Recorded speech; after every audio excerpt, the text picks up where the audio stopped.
Sunday night is here with us once again, and Scorecard is live on City TV. It's been a really good week of sports. My name is Benjamin Nkete, and a big shout out to everybody watching us from around the country and also from around the continent. Let me quickly get into what's been happening this weekend. Mediama Sporting Club, they are in the CAF Champions League. They were involved with Horoya of Niger, and they managed to get a win in that particular game. So they have almost 1 foot in the group stage of the competition. We'll be talking about that in a bit. The Ghana Premier League returned this particular weekend. Accra Hearts of Oak starting the season on a not so brilliant note. So we'll get into that as well. And then as far as the Premier League is concerned, Liverpool came back to get a win. Man United suffered defeat at home. Chelsea Football Club still cannot score goals. And then Manchester City also had to come from a goal down. In Italy, there was a Milan derby, and Inter Milan completely made light work of AC Milan. We'll talk about that as well. Then we'll get to the Bundesliga. Xabi Alonso is carving his own path in Germany. So a lot to chew on the show. Let's take a quick turnaround here. When we come back, I'll introduce my guests, and then we'll start talking. Welcome back to Scorecard here on City TV. My good friends are here, Edwin Kwakofi and Coach Christopher Nimley. Gentlemen, welcome to the show. It's good to be here, Charlie. Nice one, nice one. Lots to talk about. It's not been a good weekend for me. At all. Me neither. A lot of people are waiting for what you have to say on what's been going on with Man United. But just before you get into it, for us here at City TV, we have the City Business Olympics coming up. It's on the 30th, and it's at Eden Heights. Thousands and thousands of people from various companies and organizations coming to compete for bragging rights and also for the trophy. We have the CEO's Challenge Desk, Lime and Spoon, the sack race. I'm a sack race expert. And so for those of you out there, come out there, on the 30th, come and register.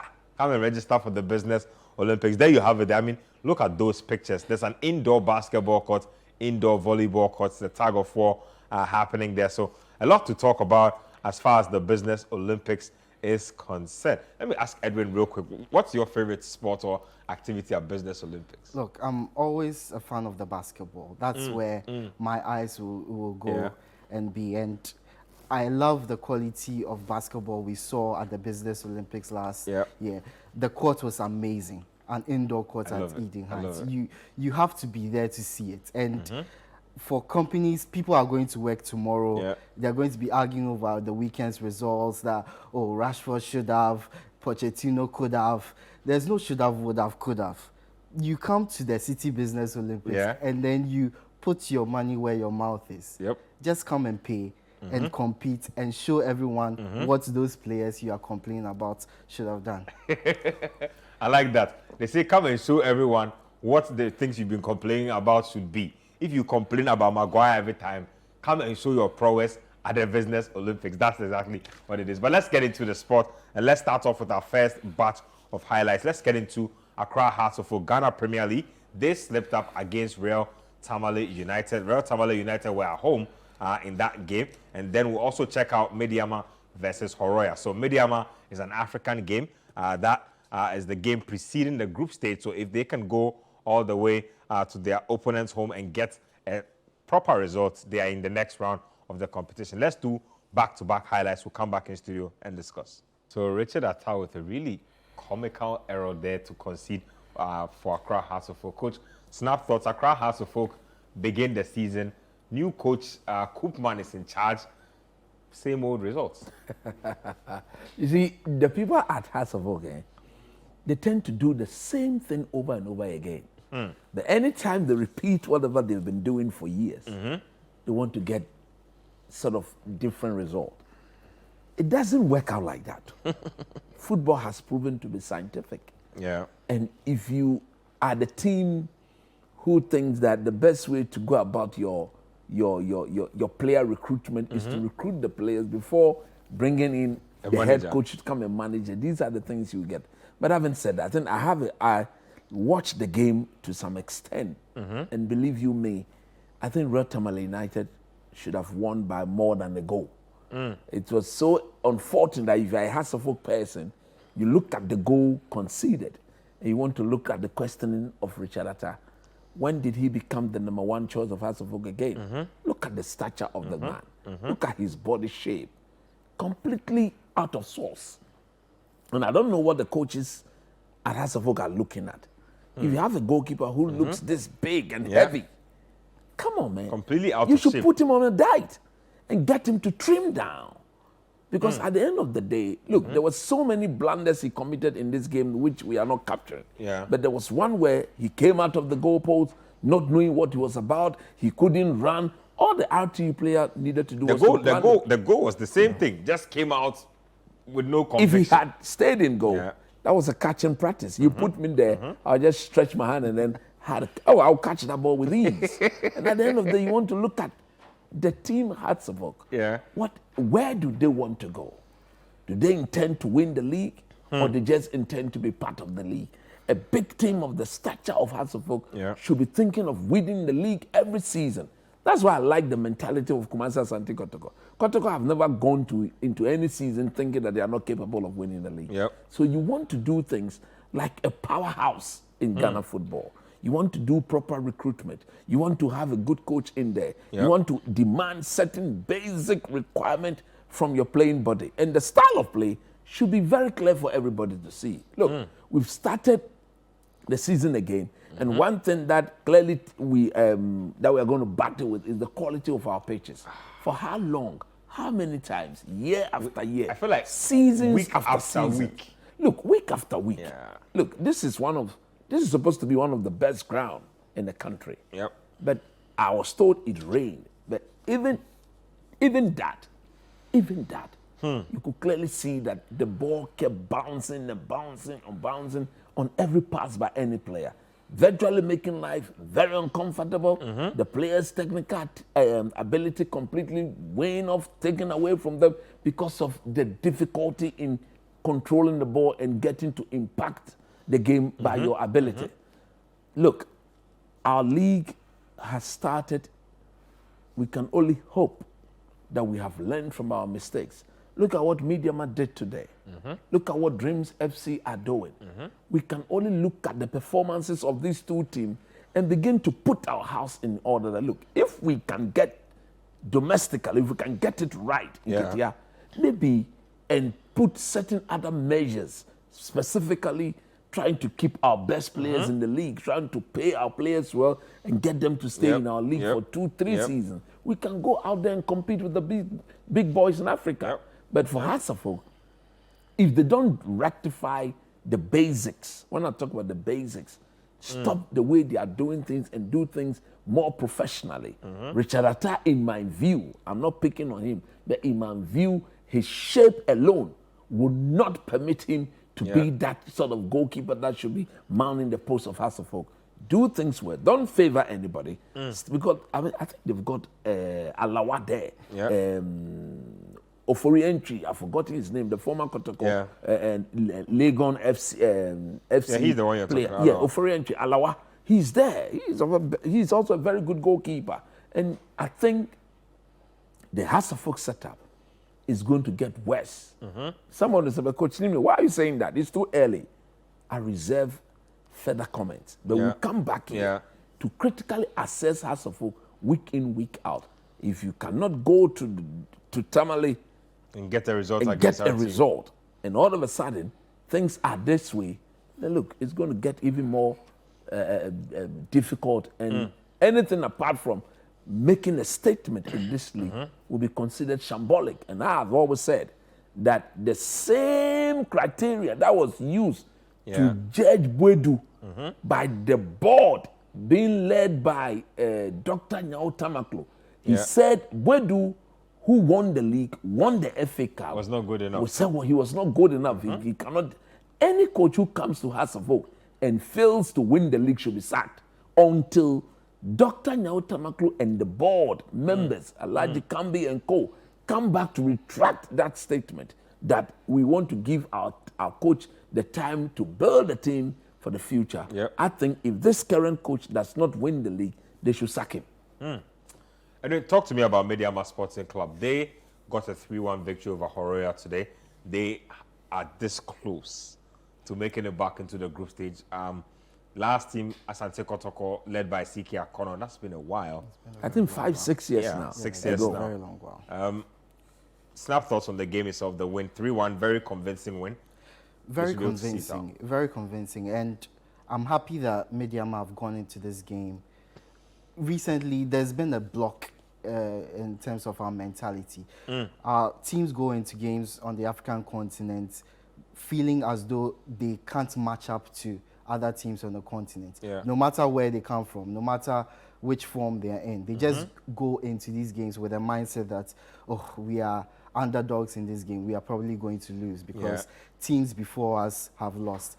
But it seems our representatives in the African competition they are starting to change that mindset. Dreams and Mediama. Mediama went into this game very dominant. 3-1 is not an easy result to get, but they fed off the crowd that was at the Cape Coast Stadium, and they entered the game asserting themselves right from the off. They didn't allow the opposition to get any momentum in the game. So once they got the goal, they kept at it until they found more goals, which is something that other teams that have played in the competition haven't done. Once they get one goal, they are safe, they are comfortable, and then they just back off and defend until they concede, and then they lose the games. But Mediama didn't do that. They got the first goal, and then they kept going until they scored 3 goals. And in these kinds of competitions, you need to build on your leads, because when you go out to Guinea, you are going to struggle to get decisions. You are going to struggle to keep the ball. You are going to be defending a lot. Maybe you might concede. So you want that cushion that will guarantee that, okay, you have some space to play a game. Even if you concede, there's still some chance of you qualifying to the next round. But as you said, they are so close. All they need to do is get a result. A draw, a 1-0 win. But I know there's the tendency to sit back and defend when you go to Guinea. But I would encourage them to seek that one goal.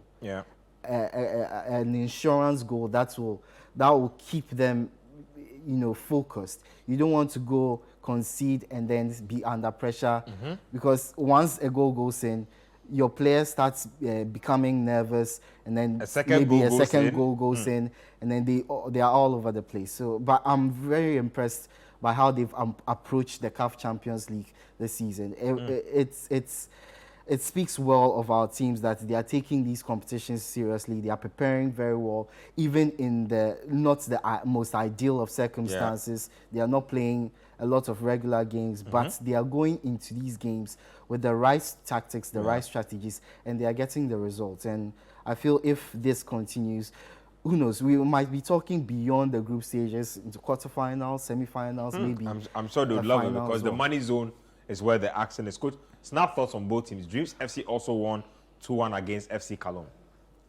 I'm very worried, but I'm happy at the same time. For who? For the two teams. Okay. So the fact that there's an away goal, the away goal will still hold. And both teams got away goals. Away goals. In the case of Dream, their opponent just need to beat them by a lone goal. Dreams will be out of the tournament. That makes their work even more difficult. Look, truth be told, the second goal Dream scored, I think the first or the second goal, the one that was the penalty, the second goal, I had issues with that. I had serious issues with that. You thought it was a soft penalty? I think it was too soft a penalty. Their last game they play before this one, they had another penalty. Again, I had issues with that. But hey, I'm a Ghanaian. If it goes in my favor, I will take it. And you could clearly see the Sierra Leoneans bitterly complain. In fact, they rushed and complained. But once the referee had given the decision, there was nothing they could do about it. I just hope and pray that the technical team of Dreams FC in particular will caution every player in that team that in the box, stay on your feet. In the return leg. In that return leg. Because look, the games at this stage are not being shown live for anybody to see. And when you play home first and you are going away there's second, a good chance that game will also not be shown. Exactly, of course. Who is going to show you? You didn't show yours. Who is going to allow theirs to be shown. Nobody will allow that to happen. So I'm very worried for Dreams FC. Now for Mediama, I'm happy they have a 2-goal cushion.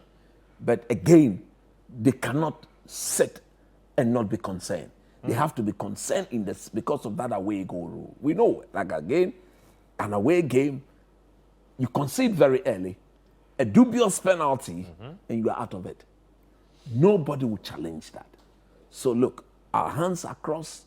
We are trusting them to go out there. Look, it will be absolutely brilliant to have the two teams in the group stage for a very long time. We'll be watching our team in the Champions League and in the CAF Cup, both in the group stages where it matters most. So they've done so well so far, but the job is not yet complete.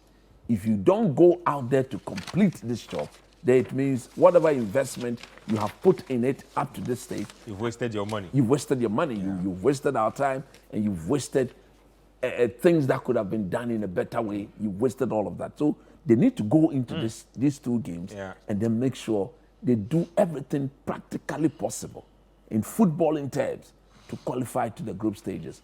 But I'm worried for Dreams FC, but I think Mediama chances are looking very bright. On the simple mathematical terms, Dreams have a 2-1 lead, they have a 3-1 lead. They need to avoid conceding 2 goals. At least if they can afford to concede 1 without another, they don't need to reply and they will be in the group stage. In the case of Dreams FC, they cannot concede. If they concede, then they'll have to go and reply. If that is not done, then they'll be out. And we've seen Hasselfolk in their last, I think they got to the stage where this very same stage, and they got booted out, having won, I think 2-0 here at home, and they got walloped. The draw has been done, or this stage of the team is being done in such a way that you play those within the sub-region. Then when you get to the group stage, then we open up to the whole continent of Africa. So I think our teams are better, well comfortable, well composed against our West African neighbors than we tend to play or do well against North Africa. Yes, so there's every room and every possibility that we could get to the group stage this time around. Well, so Accra, Hearts of Folk did it some time ago. Kumasi Asante Kotoko did it some time ago. Dreams FC and Mediama are now seeking to be the ones holding the flag of Ghana high. Let's get to the foreign stuff and let's start off with Liverpool. They had to come back again this season. It's the 3rd time they've had to come back this season to win a game. It was a really emphatic win for them. 3-1 against Wolverhampton Wanderers. Let's get the highlights. So after scoring that 3rd goal, Harvey Elliott went in and celebrated with the fans. He had to be rescued by Konate because at the point, the fans were getting a little overexcited. Let's take a quick break here. When we come back, we'll get into the analysis of that game and then we'll bring you more highlights from the Premier League. Welcome back to Scorecard here on City TV. Let's get into that Liverpool game. Coach, let me start with you. Makeshift defense, Gerald Kwanzaa.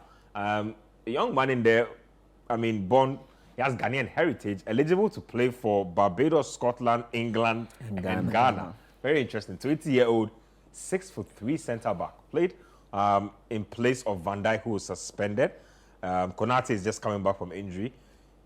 Didn't do badly at all, but Liverpool's defense in that first half looked really shaky. They could have conceded 4 goals. I'm sure Wolves will be very upset with themselves. Exactly. If you are the manager of Wolves, this game should have been out of sight in the first 25 minutes. Yeah. With Wolves comfortably in the lead, that will mean that Liverpool themselves wouldn't have fancy any form of comeback.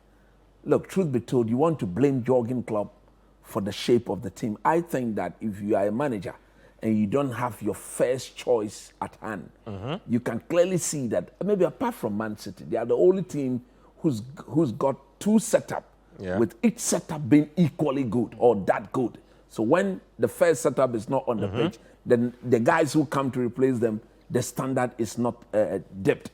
So Jurgen Klopp put out this Liverpool team to play in a certain way, reminiscent of his main team, asking Joe Gomez to do things that technically is not within his DNA. That pick the ball as a right forward when Liverpool is in possession, go infield and add up to the midfield. Ahmad could do that because he's technically that good with the ball at his feet. So that made sure that anytime Wolves realized that Joe Gomez had vacated his right fullback, All they needed to do was to tell Neto to stay very wide. So anytime they got the ball, they went diagonally to Neto. And instead of Matip realizing the position of Joe Gomez on the diagonal wasn't the best for him to cross over and shorten the distance of Joe Gomez to go and replace him in midfield, Matip stayed and asked Joe Gomez to be the same player who had gone in to add to the numbers in midfield to come back and play the role of what? A right back. And that completely took Liverpool to the cleaners. And on that side, time and again, Wolves a complete feast. Bombarded that side. And eventually, I think they should have scored a minimum of 3-4 goals from that side alone. Hey, but in a game of football, 1-0 lead is that fragile. It's a lead that can easily be taken away from you if you don't more or less strengthen that lead by adding onto your goal tally if you have the chance to do so. Liverpool was very bad in that first half. So you remember we did the game on radio and I did say that I just don't expect Liverpool to be that bad in the second half. And truth be told, they were going to get better. Jurgen Klopp wouldn't have accepted that. So again, in that second half, he came back and he never asked Joe Gomez to move into midfield again.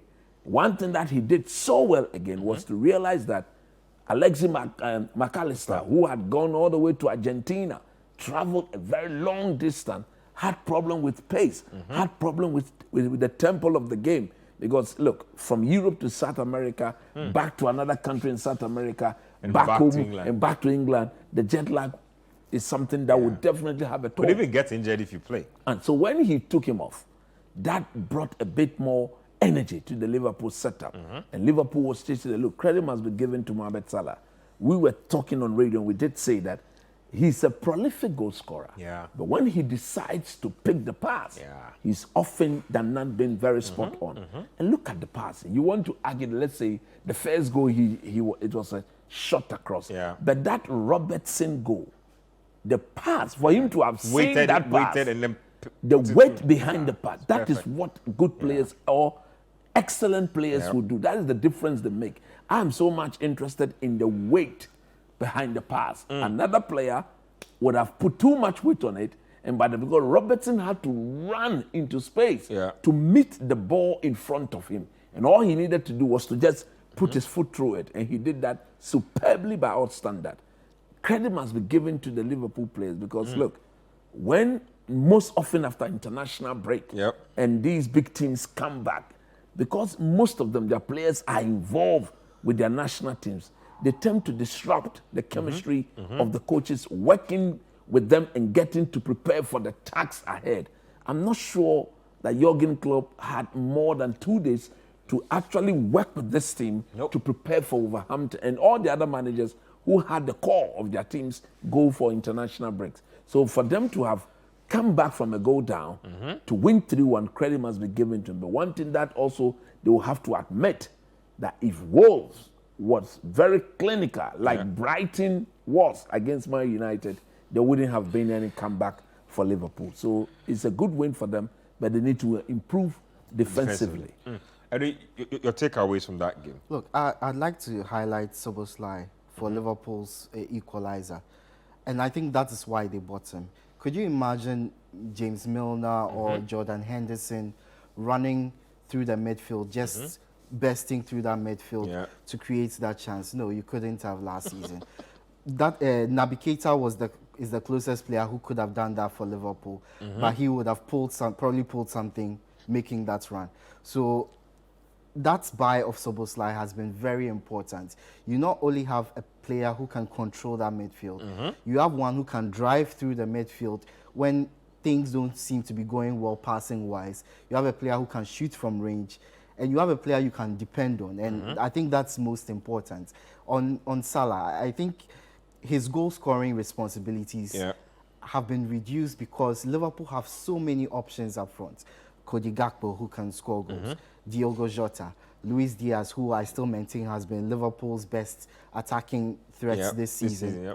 And you have Darwin Núñez on the bench, who again came off the bench and was very impressive when he came on. So Salah has a lot of weight has been taken off him.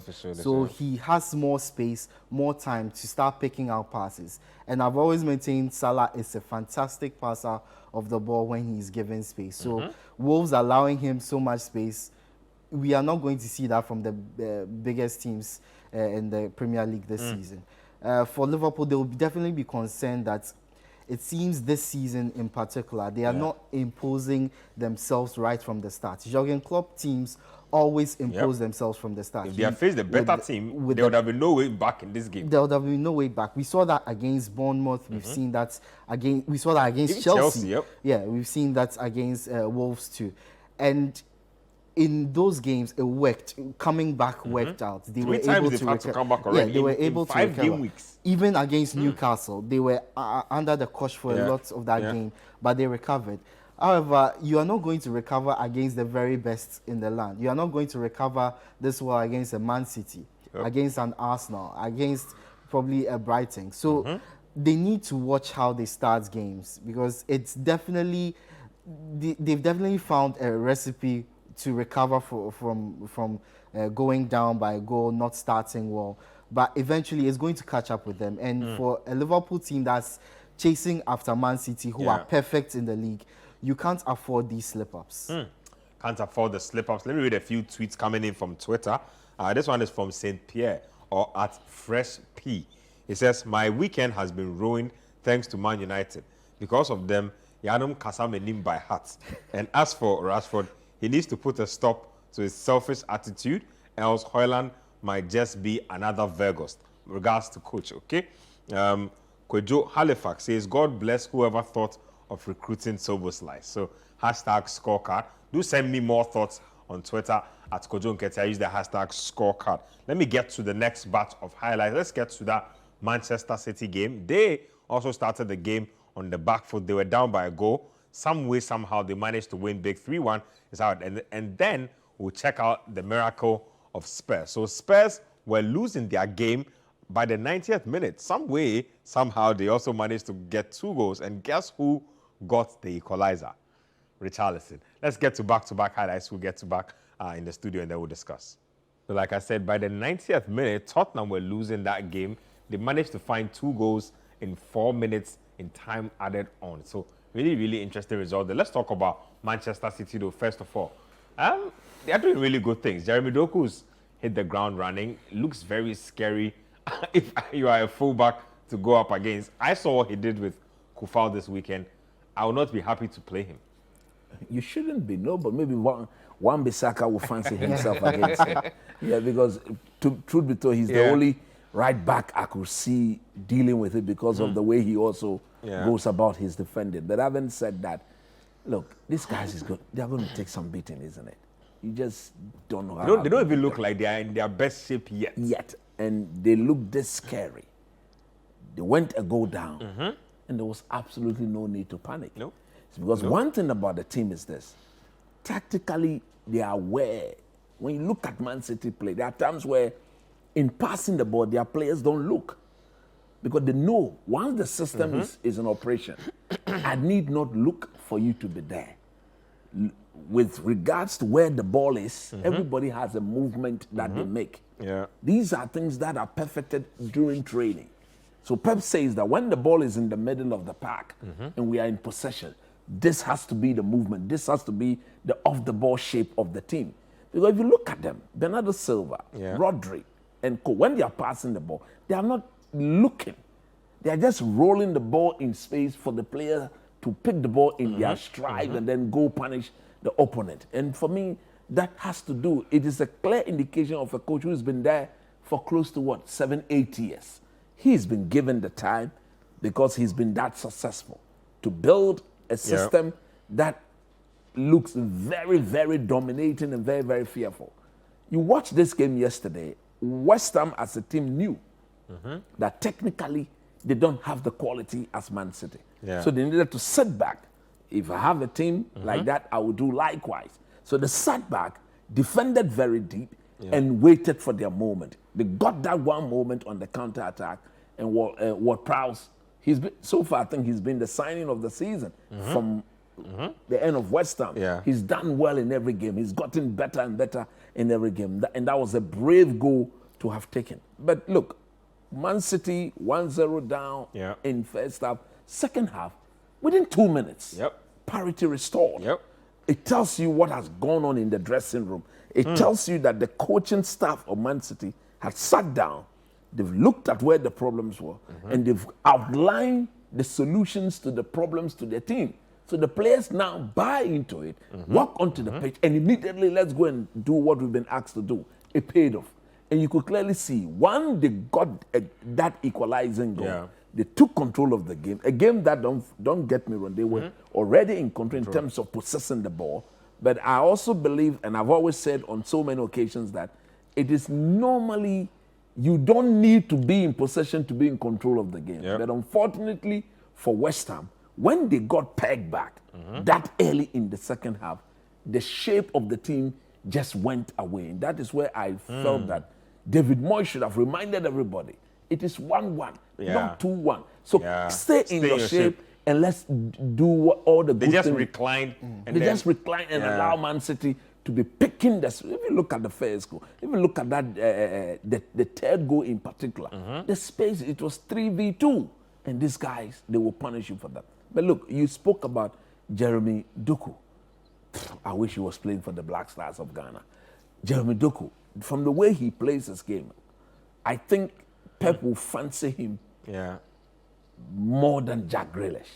Because he's very direct. He has described him as a proper winger. If your manager says this is a proper winger, then whoever is in that department with him, whoever is his direct competitor, you need to be looking at his shoulders and say, come on, man, I'm in the battle here. And from the way he's playing, and for him, he can play on the right, he can play on, unlike Grealish, who only play very well when he's on the left. You bring back Jack Grealish on the right, he looked very non-existent. So for me, they saw the player, they went in for the player, and they've gotten their man. And look at it, you see, he's walked straight into the system. And the system has accepted him, and he's flourishing. So look, like the commentator rightly said, it's 5 out of 5, 15 out of 15. Who's going to stop them? I have no doubt. I'm going to be a bit controversial. I know viewers will not allow it. But with all this form, when they get to Old Trafford, we'll be there. I like that. I mean, what did you like about Man City yesterday? And then a little bit about West Ham United. They haven't started the season too badly. This was a game they were expected to lose, but were there any positives Moyes could have taken out of that? Look, I think they played to their strengths. They obviously knew that City were the dominant side. City were the better side with the better players. They were not going to outpass Man City. They were not going to outpossess Man City, out-attack Man City. So all they had to do was sit back and bide their time. And I want to talk about that first goal and Jeremy Doku's role in it. He lost the ball and then didn't make a run enough. He didn't run to the player quickly enough. And then you saw Pep Guardiola just shouting at him. And that's when he increased his pace. Unfortunately, it was too late. This is something he'll have to learn in the team, that you don't slack. If you lose the ball, chase after it, get it back, or foul the player. That's one thing Pep Guardiola always tells his team. If you don't get the ball, foul the player. But for West Ham, I think encouraging signs. Already, we've seen them in games this season against Brighton, against Chelsea, where they had to sit back and bide their time. And in those games, they actually executed going forward, scoring goals. In this game as well, they executed going forward. However, their defense, as coach said, faltered after the Man City equalizer. And I think it's just one of those things. You are facing a team like Man City who come at you with everything they've got. And you look at the players around them, they have so many ways they can hurt you, including Alvarez, who I feel is very underrated. I think Kevin De Bruyne's injury has allowed us to see a different side to Alvarez, a more integrative side of Alvarez, not just the attacking side. He's become... We saw that with Argentina. He would come in from the midfield, sometimes popping on the right, popping on the left. Exactly, and there's so much space for him to occupy in the center of the pitch. And I don't think the West Ham players were used to seeing are used to seeing such a play from a striker who is supposed to be in around the box. He drops so deep, they don't know who has to go with him and mark him, because if someone leaves their spot to go and take him on, that leaves Erling Haaland all on his own to take advantage. So I feel City have so many ways to hurt teams, and even their bench as well. Coach has spoken about how they have 2 sets of teams that can basically compete for the league. And how do you fight against that? You have to be absolutely perfect, because City are a perfect team at the moment. Have to be perfect. Coach, talk about Tottenham. Richarlison said that he was suffering from some off-the-pitch issues. He said he was going to see a psychologist. It looks like the psychologist advice or treatment work, because he's back scoring, but they scored 2 in 4 minutes. I thought they had lost that game. I thought they had honestly lost that game. Something special is happening. I don't want to get excited too early for them, because it's early days here, but what excites you about Spurs these days? I think it's the football they are playing. The fact that they are making it a bit more fluid, a bit more entertaining, with proper understanding from every player. Because I think I've always said that I would like to see them without the Malian boy. Bissouma, and then the other boy from Senegal, Sarr. But it is looking like this coach has trusted Bissouma in particular to control the tempo of games for Spurs. When you look at that game yesterday, they were the dominant force, don't get me wrong. But once they conceded, the tempo at which they were playing just changed. And you could see Bissouma now just doing a 2-touch sort of thing. Wah, bam, wah. And all his passes were this way, this way, that way, this way. None of them went this way. If you've got a midfield who is that forward-thinking player, who always believes that, look, of the 10 balls I'm going to receive, 9 of them will have to be a forward-thinking pass or a forward pass that makes sure that you can more or less stampede and impose yourself on the opponent and restrict them from any form of coming out, okay? And that was exactly what, but the crowd, I think if that game had been played away from home, they would have lost it. Because it was the crowd that actually got behind them, got behind them, and they clearly saw that, look, we were losing. And I think another thing that helped was the fact that it was Sheffield, just promoted. They have not won any game yet. Come on, man, they cannot be the team to beat us. To beat us, and Postecoglou had just picked up manager of the month. Exactly. Madison had picked up player of the month. So there were so many things at stake that they just couldn't let go. And for me, credit must be given to the manager who has come in there. They've lost their best player. Their best player has left the club. And this manager has picked up this Spurs team in the most difficult situation. This team has been riding on the shoulders of Harry Kane for close to 10 years. Kane is no more. He's walked in there and he's gotten them to adapt very quickly to his way of doing things. They've literally forgotten about him and they're moving on with their lives. Every player has a smile on the face. Because technically, they are being used to play to their strength. Look at Madison. Look at Kulusevski. Look at Son. Look at everybody. And I'm happy for Richarlison in particular because, look, I have said on countless occasions, you don't strive for Brazil if you are not that good. We've seen him when he's on form. He's the type of striker who will give you between 15 to 20 goals if he's on form. And I believe that the people at Spurs would do everything psychologically possible, spiritually, mentally, practically to get him to be at his best, because he can only get them to achieve whatever target they have set for the season. But I think so far, so very good for Postecoglou men. Let me get some messages across to you. Some have been coming through so far. This one here is from Starboy from La Paz. Says the Man City system is working, so any player Pep will buy will absolutely fit in, and not the likes of United, not unlike the likes of United and Chelsea. Okay. Evans from Spintex says, kindly tell coach that he go explain tire, no evidence. I'm not sure what Yativi said. You're already attacking him. Kobe texting from Swedro says, being a United fan these days is very hard. Obuo from Tamale says, Chelsea will carry United until they go bald. Who say man no day?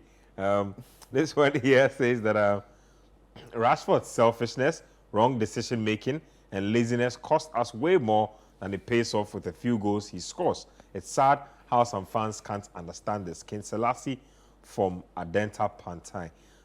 This one is from Ni Adote from Abokobi. Says, what is wrong with my Manchester United? Okay. This one here is from Sally Al Hassan from Brekum. He says United need Amrabat badly. This one also says that the devil in the red dress has been jailed in the bottomless pit for 1,000 years.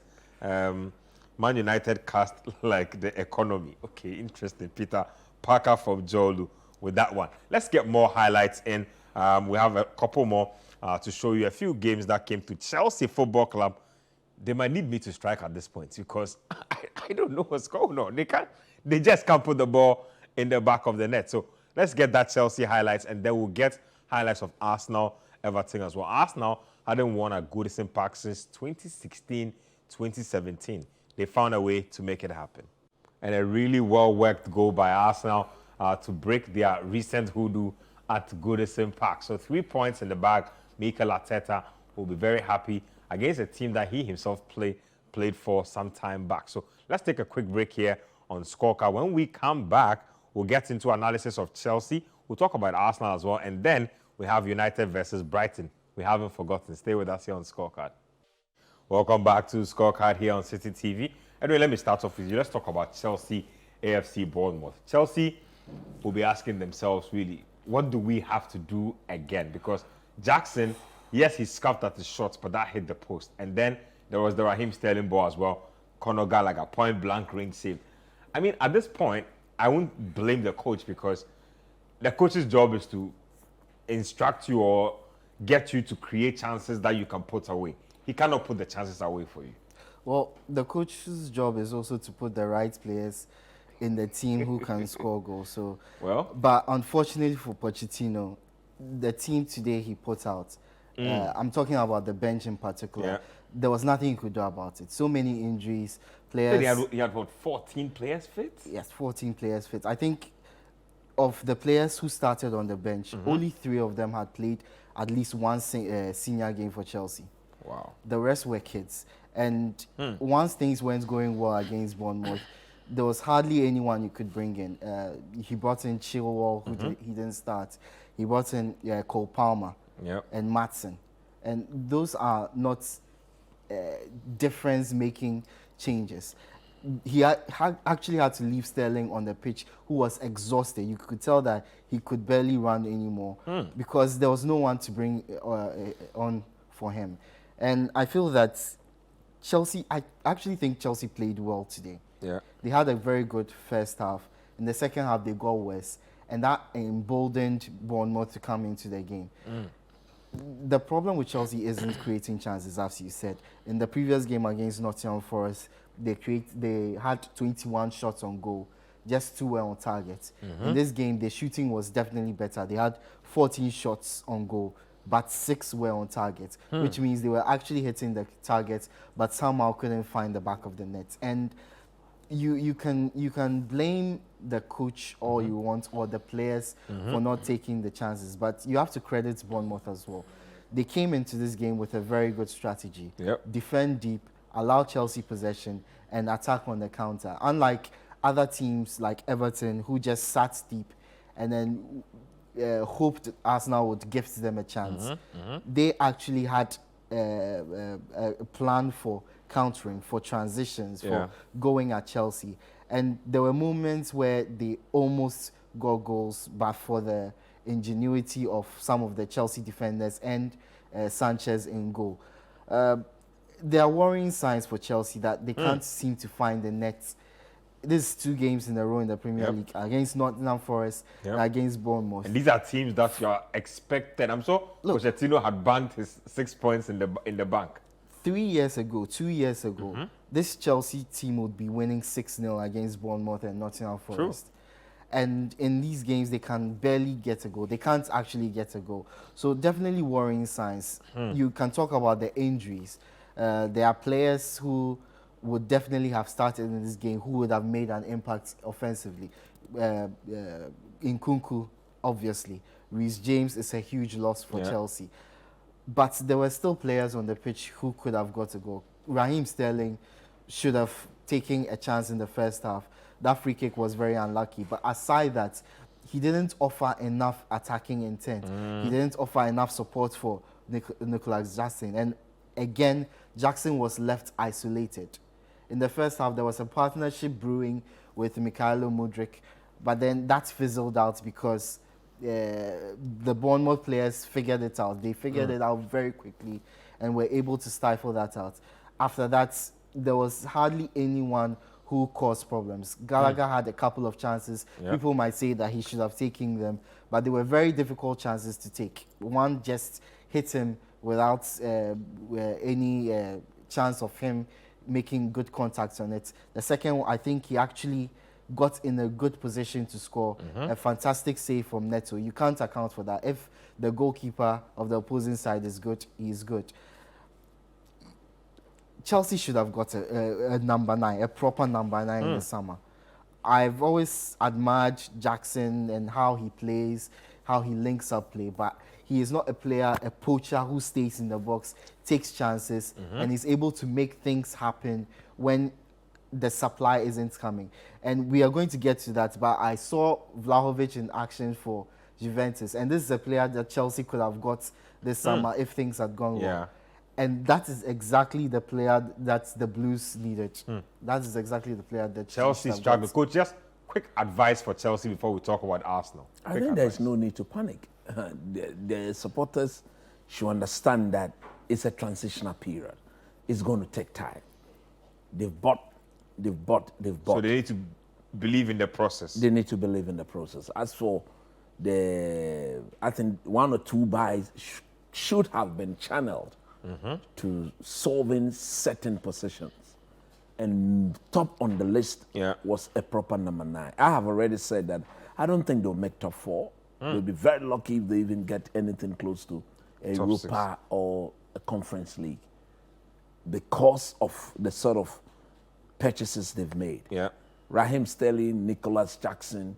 Naturally, if you look at this team, they are the only 2 goal scorers. And they are not And prolific. none of them will give you 15 plus goals. So that tells you this team is going to struggle for goals. And it means that if they want to win games, they will have to take the lead. I just don't see them scoring 2 or 3 goals to win games. So if Chelsea were to concede, then you have to be very worried.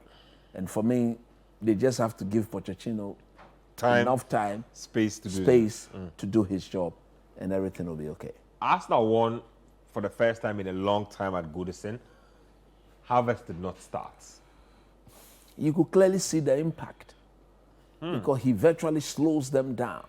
There have been moments. You say he slows them down. When I watch Arsenal, I don't see him. Yeah. I can watch 30 minutes of the game And you hardly see him. I cannot see Kai And Havertz. then at the end of the day, he looked a bit disinterested. There are times when look, his body language is so annoying, and I thought like Mikel Arteta would be one of those coaches who we all know can get very animated and begin to hit and then scream at his players to be a bit more committed. Edwin spoke about Jeremy Doku, what Pep Guardiola just did to him in today's game. I'm not sure he will repeat that again. If he loses the ball, you need to go and fight back and win it back quickly, immediately. So in Havertz's absence, Arsenal, they were not at their very best. I have seen them play far better than they did today. Again, I think these are aftermaths of international games. If you look at that Arsenal team, almost everybody went for international games. So they needed to be very patient because of the way Sean Dykes has lined up his team, 5 men at the back. It looks like 5-5 or 1-5-5. Every Everton player was in their half. They were just hoping that when Arsenal come and they are able to. The one thing that Arsenal did so well was to consistently ensure that Everton would not break away in the transition. Whenever Everton won the ball off Arsenal in their half, Arsenal made sure that the progression was not sustainable. They had to stop them there and more or less impose, suffocate them and make sure they don't come out. And once that became the routine part of the game, it was just a matter of time. Arsenal knew that if they were to score the first goal, these guys were not coming back. Who's going to put the ball in the back of them?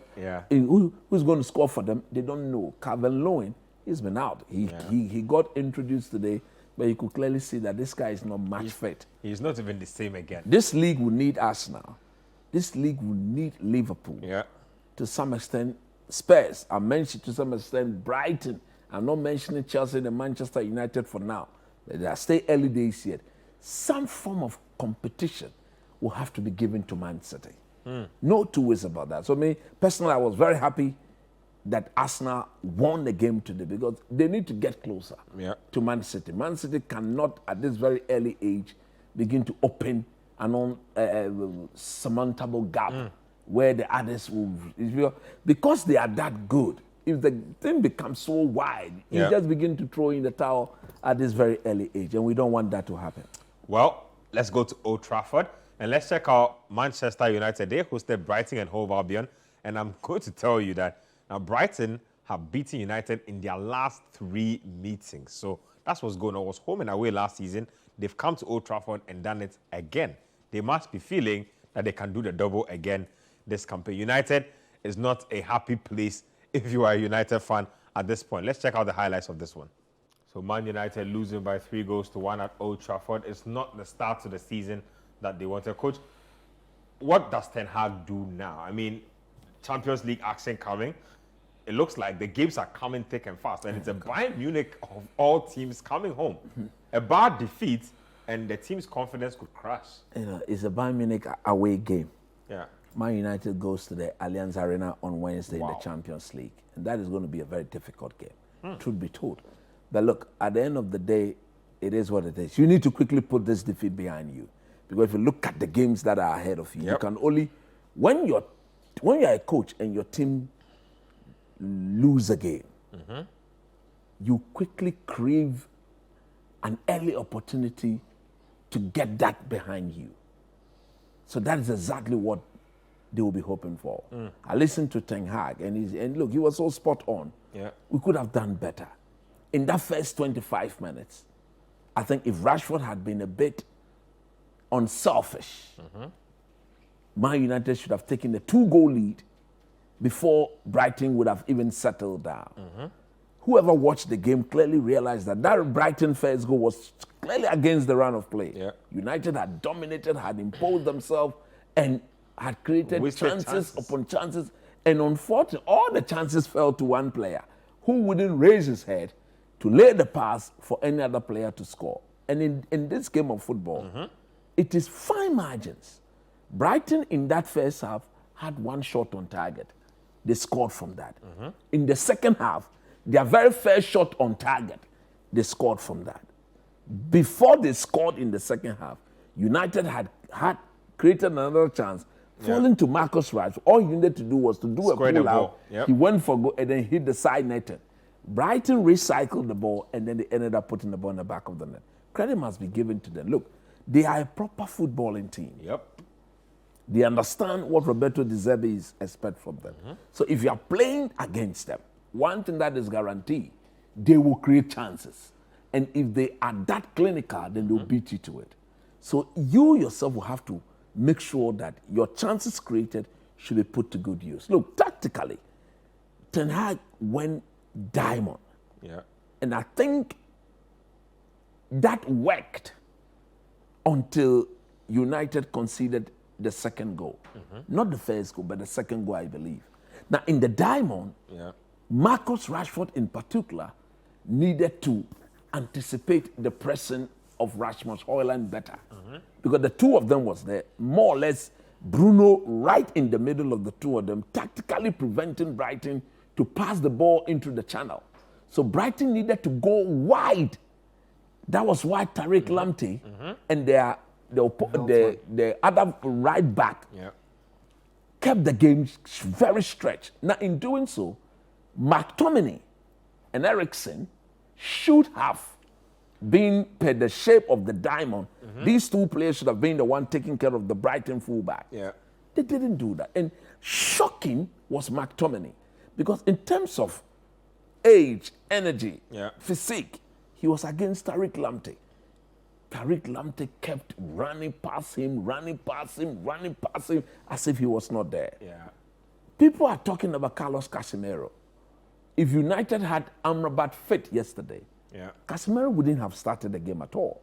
Because, like I did say about McAllister and Cole, he had gone from England to Brazil, 90 minutes. From Brazil to Bolivia, 90 minutes. Because he's not the captain of Brazil. Now back to England. So he got back to England on Thursday.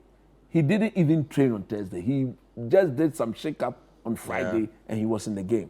So again, like we saw of Chelsea today, Moise Caicedo, they didn't use him at all because the jet lag was in. But because United, as big as team, they want everybody to believe they are, don't have two players in every position very capable of stepping in when the other is not there. Yeah. It is not the sort of start we would have wanted, to be honest with you. 6 points out of possible 15. Yep. You've played 5 games, you've won 2, you've lost 3. But I still do maintain there are early days yet. Rashmon Holland did show yesterday that his impact will be felt.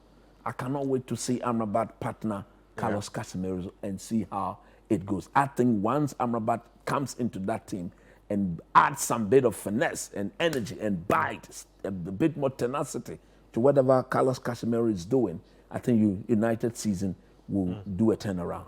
Edwin, just snap thoughts on your takeaways from that Brighton United game before we go to the Serie A. Look, Coach mentioned how the wide players in United's diamond, very briefly, McTominay and Eriksen didn't do their jobs. I want to point at Eriksen, for example, for the first goal in particular. He went to sleep. His failure to mark Veltman led to Reguilon going over to deal with Veltman and then leaving the space for was it Gross? No, the black boy, the winger, the one who came through the Right to Dreams Academy. What's the name? Adingra space on that side, and then he pulled it across for Welbeck to score. And then you had the third goal? The second goal again. McTominay failing to track the run off. And then the third goal, Eriksen failing to track Gross. So you have a big problem of Eriksen, whose legs, you can't blame him. He's a very good creative player. But obviously his legs are gone. And I agree with Coach that we need to see Amrabat introduced into this team to see how he pairs with a fully fit Casemiro. For Brighton, brilliant starts. Since De Zerbi took over, they are number 2 in shots on goal, number 1 in shots on target, number 2 in possession behind Manchester City. Number 1 in terms of touches inside the box. So this is a very attacking team that he's built. And it looks like good things for Brighton going forward. Good things for Brighton going forward. Let's get to Italy.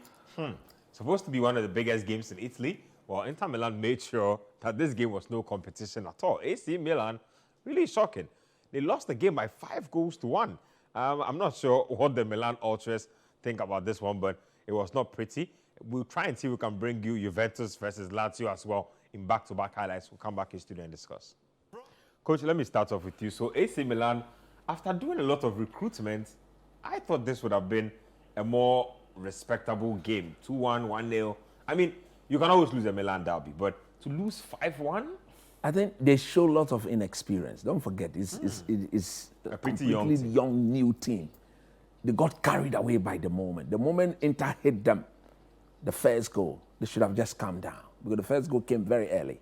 Then the second goal, and then when Rafael Leao restored or redeemed a goal back, they should have taken the steam out of the game and then let's be patient. You see, that is the way you manage this game because the quality of the opposition is there.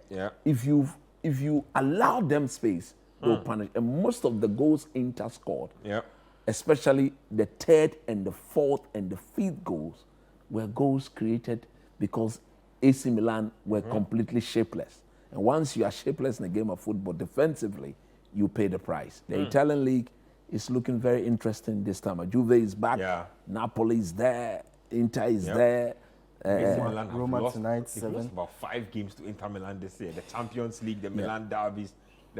I don't know. It's a worrying situation for them. I don't think you need to.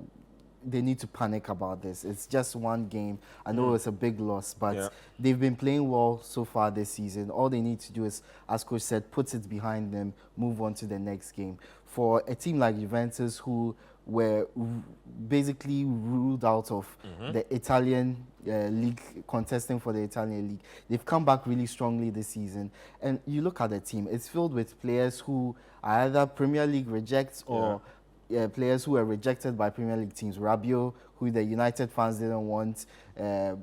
Chesney, who Arsenal fans chased out of the team. McKennie, who didn't fit in at Leeds.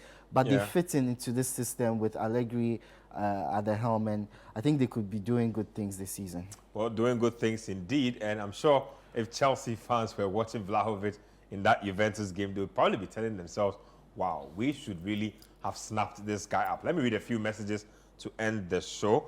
This one here is from Maxwell from Kwabenya. It says, it was a weekend of comebacks in the EPL. Aston Villa did a massive one over Palace. Yes, I remember that one. The highlight of Man United's match for me is Tariq Lamptey's 2 assists. So he got 2 assists in that game against Man United. Spintex, okay, I think this one has been read already.